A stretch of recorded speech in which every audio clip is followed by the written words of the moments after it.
Okay, so last extended response question, we've got question 10.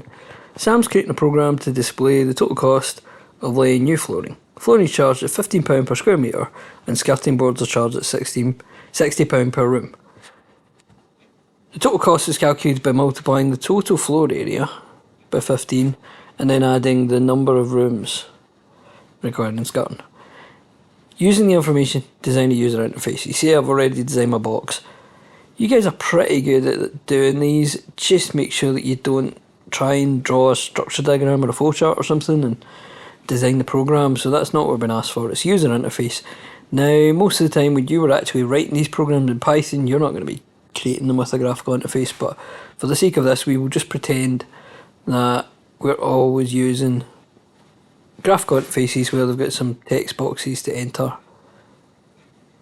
things. So they're going to enter the area because it says that they're calculating it based on the total floor area and the number of rooms with skirting. So I've got the total area, number of rooms with skirting, and these are going to be text boxes or inputs. So user can type in these, and then it's going to say the total score is, or not total score, sorry, total price is whatever it is. That's going to be the output. And then of course the thing that people tend to forget is, if this is a graphical interface, after you've entered these, what you're going to do, you're probably going to have a button that you can click. So if we say something like calculate, and that's the button that they click to make the rest work. Now, for those of you that are going on to hire next year, you'll do this in more detail, where you're designing the wireframe for a form on a website. So somebody's going to fill in a form on a web page, and you'll be designing these. Some systems questions there that we've already done, and then we've got a bit of code.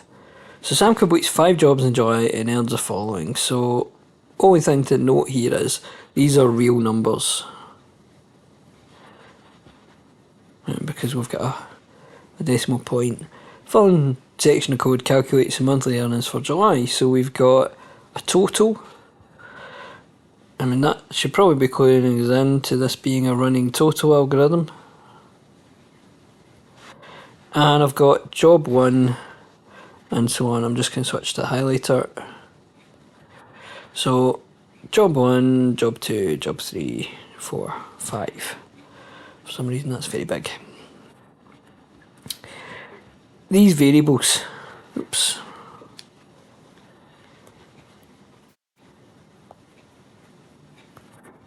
These variables here.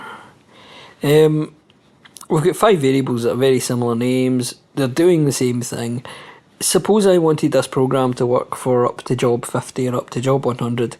That would be really cumbersome, so I would use arrays for that. So we'd use an array. We're going to have an array of jobs, and then set the total to, so that's our running total, again down here for this bit. When evaluating the code, it's found to be inefficient, so using a programming language of your choice, so we're going to do it in Python. I can't do a design technique here. Rewrite lines 7 to 12, so it's this section here. Using more efficient constructs, the values of the 5 jobs should remain stored for use after line 12. That's the bit that's telling us we're going to have an array of these jobs. We can't just have one variable and add it to the total as we go. We also need to have an array of all the jobs. So instead of saying job 1, job 2, job 3 down to job 5, we're going to loop. So I'm going to leave a little bit of a gap at the top. And this is often going to be quite useful for you when you're doing a programming question, in case you want to go back, you realise that you missed out something at the start. Let's say for I in range, just for the sake of space. And there are 5 jobs, so in range 5.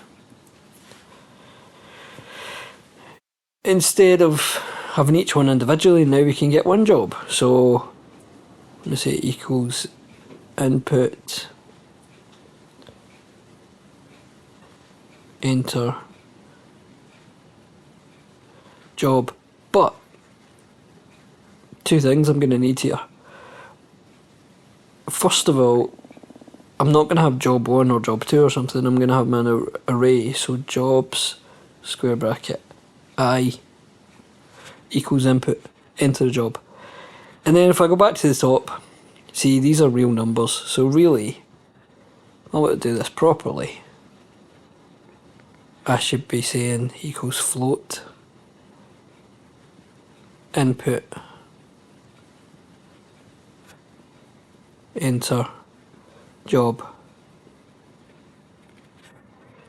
So that's me done that line, and there's a few things going on in there, and it's not as if it's one mark for that line. I'm using the array as well as the input, so effectively I'm getting a mark for it being an array and a mark for doing the input properly. Then we're adding it to total, so set total to job 1 plus all of those. Well, we can do that in a loop. We can say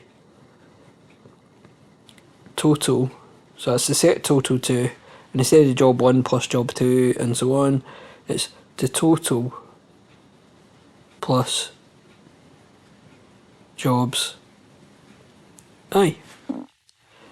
And then that's adding whatever we put in there to a running total. If I've got this running total, I need to initialise the total at the top. So I need to start off total equals 0.0. Although, to be fair, that's on line 1 and it says I only need to do line 7 to 13. But that just makes it a little bit easier to follow my Python program. And that's everything that I needed to do for that program.